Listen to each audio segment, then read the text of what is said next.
What's up, guys? It's Brian here. Today I'm bringing you guys my first LEGO Star Wars 2022 set review, and we've got the return of the battle pack with the Snowtrooper battle pack. The set is number 75320, contains 105 pieces, and retails for $20 US. We will talk about that price increase of battle packs later on, but I want to be fair to the set and look at the contents of this set objectively first. And before we even get into the set, look at just how absolutely gorgeous this box art is. The first time they've changed the box art in probably almost over 2 years, except for the Rise of Skywalker sets.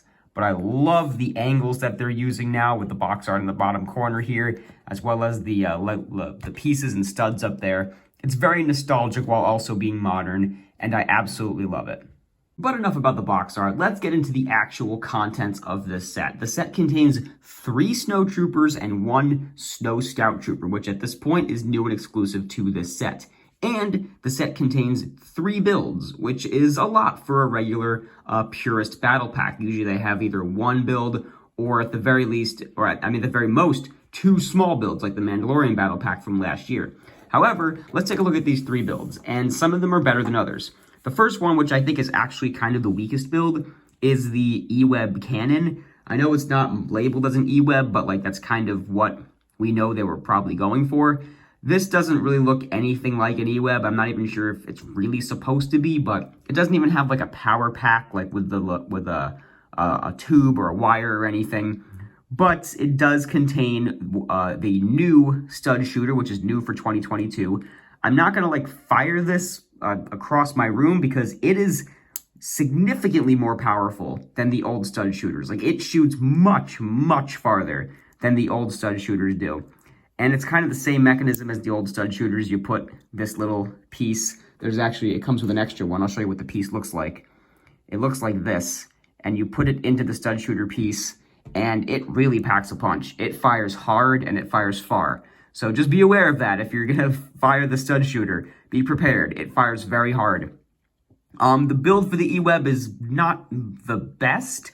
It's not exactly that stable. This kind of tends to break off fairly easily. But I like the piece selection. It does contain 3 of those gun pieces down there, which can be useful if you want to take this thing apart and use it for other mocks or other troopers or anything like that. So not my favorite build, but it's okay. Going on to the speeder build, this is the same speeder that was in the UCS AT-AT, but since the vast majority of us will never get that set, I think that this is good that it's in the battle pack. And it's not bad. It's growing on me. I like the design more than when I first saw it, and of course I just dropped it and broke it. It is the most size-accurate speeder bike that they have done. It fits the minifigure very well as far as being size accurate. It's not too big, it's not too small. And the details are pretty good. I miss the triangular pieces up here, but I understand why they went with these new cornered tile pieces up here. The only real problem I have with it is this front section looks too flat and bulky up there. I know that's kind of what it looks like, but I'm just not the biggest fan of it. The back looks nice. I like all the angles back here. I like how they have the foot pedals down here, even though obviously minifigures can't reach down there. And it, of course, has the old style blaster down there meant to represent an engine or exhaust port, as well as a piece down here meant to represent the blaster. Now you see kind of how the minifigure is seated in there, and he's not really seated. He's kind of like sitting on the bike at an angle, which is interesting, and I didn't like it at first, but again, it's starting to grow on me a little bit. It has one little control panel there, and you can just see how it's built like that. And what I really like about the speeder bike is that it does give the illusion of floating. I just want to put the figure back on. And when you put the speeder bike down, you can kind of see it rests on the exhaust piece down there. But if you look at it from this angle, it just rests on the footrest over there. It kind of gives the illusion of floating. And that I really like as I've been looking at this set and playing around with it for the last day.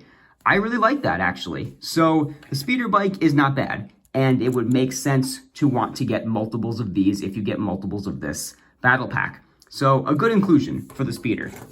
But surprisingly, my favorite build of the battle pack is actually the snow bunker. Now, the bunker build is my favorite for a couple reasons. One, love the piece selection. I love all of the angled bricks that they used in this to make kind of a snowy bunker area. But I also love that this is not, you don't have to keep it this way. And if you get multiples of this battle pack, you can just use the pieces to create one large snow bunker. These pieces that are included are really good for mock building. So it's not just a stagnant build. You can really modify this as much as you want. And if you get multiple battle packs, you can string these together to make a decent sized snow bunker. They're the two base pieces you get. So you can kind of organize them however you want with the multiple battle packs that you'll probably buy if you want a Snowtrooper army, and make a good-sized snow bunker. And I think that's something that can't be discredited about this set, is that this is a solid build. Obviously, it's meant to fit just one figure back here. I kind of have him at a little angle back there, but I've been also displaying it like this with the Snowtrooper on the front, just as I've been kind of moving around my table the last day. So it's good. I like it quite a bit, actually. And I think it's the strongest build of the set, and I think the set is a lot better because of it. If the set was just the 4 figures and the speeder bike, I think that would be pretty weak for $20. But since you are paying that extra 20 bucks, I think getting a decent sized build like this that is modifiable and actually useful in mocks is actually quite an upside. So, those are the builds. Surprisingly better than I thought. Let's take a look at the figures. Now, in my opinion, and I'm sure a lot of you will agree with this, in a battle pack with good builds, the builds are just a bonus. You buy battle packs for the figures and for the army building capabilities. And this set has great army building capabilities, giving you 3 normal Snowtroopers in a battle pack. This Snowtrooper's been around for a while, but this is actually the first time I've gotten the Snowtrooper in its new form. I just don't buy that many Hoth sets, and I think the last Hoth set I actually bought was the last Snowtrooper battle pack in 2010. So you can tell how much I care for the Battle of Hoth. But I just had to get this set for the return of the battle pack. Anyway, here's the Hoth Trooper, and it's a near perfect figure. They've been spending the last couple of years just getting this figure to be just right.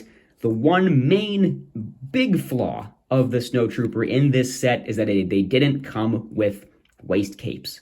From the back, the Snowtrooper looks kind of weird, not having extra cloth down along the legs. That's a pretty big flaw, if you ask me, especially in a $20 set, not just a regular $15 battle pack. It's also not unprecedented for LEGO to put waist capes and cloth pieces in battle packs. They've done it plenty of times before. I don't understand why they couldn't do it now, but I don't know. 3 Snowtroopers is good, though, and it's a near-perfect figure. They just should have had waist capes. Now, something that's also a pretty big plus to this set is that every Snowtrooper is actually different. They all have different face prints. This one is obviously a female with a lighter flesh tone.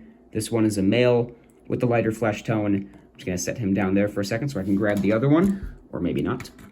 And this one is a darker skinned face tone.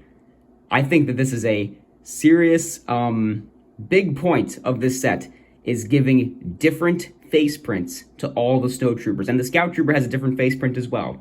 It's not just Angry Clone anymore. I love getting different face prints to use for customs or anything like this. So this is a huge, huge plus to this set. I'm glad that Angry Clone is finally retired and that we're finally getting different face prints with troopers. So, anyway, that's the Snowtrooper. Those are the 3 Snowtroopers you get in this set. Objectively speaking, it's a great set for army building. Now, the one figure that is new and exclusive to the set is the Snow Scout Trooper. And this is a figure that's not even, or a character, I should say, that's not even technically canon. I don't know if he shows up in any of the video games, but you don't see him in the Battle of Hoth in Episode 5 at all. He's in a couple reference materials, like different books or whatever, but you never see him on screen. And I think it's actually kind of funny. I like when LEGO does this, where they pull different Star Wars characters from random media or different types of troopers that are not really canon, and they make them into figures. It just makes them a little bit more, different, and it makes them unique, and it makes this set unique for having individual figures that aren't really canon. Now, taking a look at this figure itself, it's a great figure, and I think they did a really good job with it. Obviously, I would have preferred to have a regular Scout Trooper, but it wouldn't have made sense for the Battle of Hoth. And the Scout Trooper is actually my favorite Stormtrooper, so I would have loved to get a regular Scout Trooper in this set. But the Snow version is just as good. And I love this new helmet mold they've been using for the last couple of years. They've reached nirvana. They've reached the peak with Snowtrooper helmets. It's excellent. And again, this one has a different face as well, with a different flesh tone as well. I think this is the nougat color, and it's a female face as well. So lots of differentiation in these troopers, and I love getting different face prints for these figures. So those are the figures in the set. You get one of these and 3 Snowtroopers. It's a great selection of minifigures. And here's a quick look at the spare parts that come in the set. Nothing too crazy. Lightsaber hilts, couple of other black pieces that mostly go in the speeder, as well as an extra one of these stud launchers, which is pretty useless, but you get a couple extra studs to go in the stud shooter as well. You get 4 of these studs total in the set. One of them I have in the stud shooter already. And I actually like you get an extra little snowball, the white stud, and an extra cheese slope, so that you can actually put them into your bunker and make it a little bit more detailed if you like to. So very good. Good selection of extra pieces. Now, obviously, before I go into my final thoughts, we have to talk about the $20 price point, because it's a $5 increase in purest battle packs, as in battle packs with 4 figures, small builds, and around 100 pieces. It's 20 cents per piece, and that shouldn't be ignored for an Army Builder set, because even though it's cheaper than the $30 501st Legion Clone Trooper set, this set is definitely expensive if you want to build a good army of Snowtroopers. Obviously, it gives you 3 Snowtroopers in a battle pack, so objectively speaking, this is a great Army Builder set. And I really do like the contents of the set, because it would make sense to want multiples of all of these builds and all of these figures. So I think $20 actually isn't as bad as we think. And just to kind of show what direction LEGO Star Wars is going in right this second, I want to bring in the last set that cost $20, and that is from the summer, the Duel on Mandalore. Both of these sets I don't think are totally worth the 20 bucks. I think that $20 is a lot for this set especially, and for the battle pack. However, if you look at these 2 sets next to each other, I think it becomes kind of clear that this set gives you more stuff than this one. Double the minifigures, less pieces, or I should say fewer pieces, but the builds of this, I think, are honestly better than the builds of the Duel on Mandalore. I don't like a lot of the elements of these builds, especially how it's just flimsy and weird this one is. If you want to go watch my review on this set, go watch my review where I kind of bash this set a little bit. And it comes with 1 exclusive minifigure, and 1 exclusive minifigure, and then 1 variant of a figure that has been used before. So if you look and compare the value, I think $20, just based on what LEGO's marketing right now, if these sets are both $20, it kind of makes sense. It would make sense that this set would cost the same, if not more, than this one. This set's not worth 20 bucks, I don't think. But I think if we're saying which set is better for $20, I think you got to go with the battle pack in this scenario. So I just wanted to bring that in to make a comparison, to maybe give you a different angle that you weren't thinking about before when assessing whether $20 is a good price for this battle pack. Now, that being said, should you spend $20 on this set? Honestly, I was prepared to come into this section of the review and tell you absolutely no, because $20 for a battle pack like this is ridiculous, and LEGO's overcharging us dramatically, and they're being very greedy, blah, blah, blah, which I still think is true to a certain extent. However, having the set in hand, looking at the builds objectively, looking at what you get in this set, I don't feel as bad about my $20 purchase as I thought I would. And I say that honestly, and I say that a little bit sadly, because just seeing how expensive battle packs are starting to get.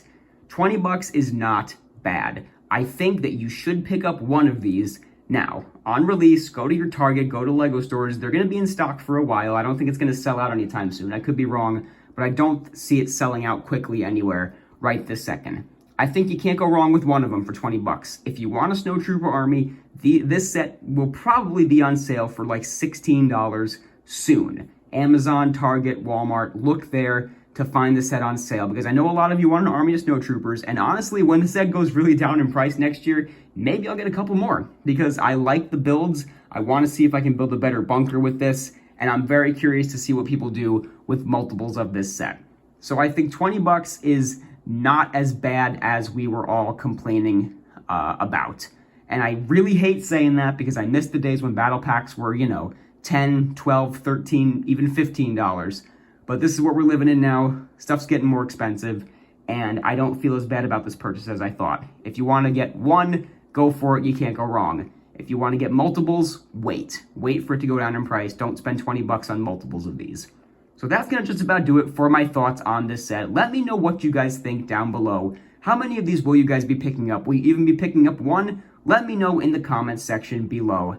Thank you guys very much for watching. This has been Brian from Watermelon Studios. Peace out, guys.